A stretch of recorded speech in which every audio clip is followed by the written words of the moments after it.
you? I assume you're encouraged by what the UK and other countries have done so far, but it's not enough for you.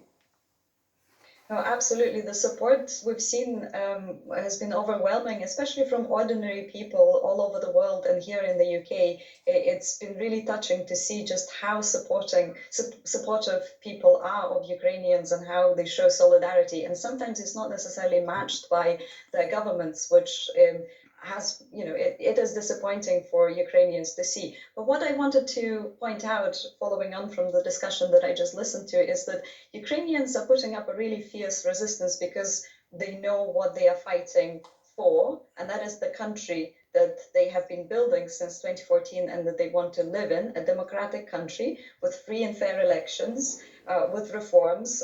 Putin's worst nightmare is essentially what he does not allow the Russians to have inside Russia. And they also know what they're fighting against, and that is the horrendous Russian occupation that we've already endured since 2014 in Crimea and in the Donbass. The sort of occupation where ordinary people can be kidnapped, can be arrested on trumped-up charges, can be placed in concentration camps, essentially, and tortured.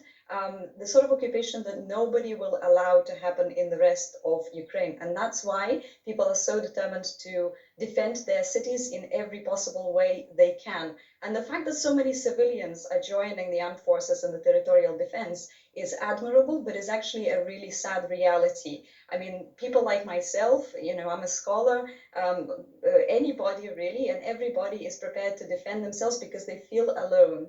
They feel like they are the only ones who will defend their country.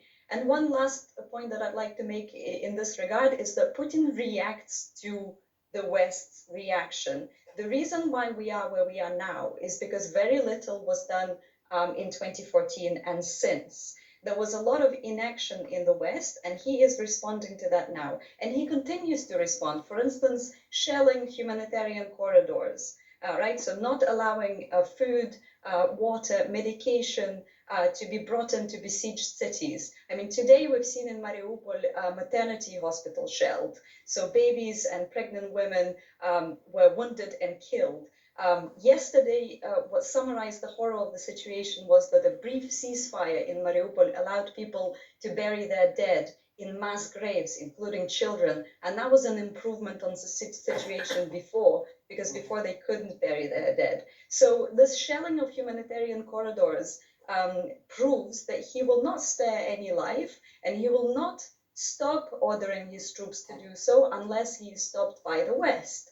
And also, he does not spare his own soldiers' lives. So Russian soldiers are cannon fodder. Okay. They've been like that historically. Historically, the Soviet Union never spared lives of soldiers in wars. So, human life is worthless in Russia.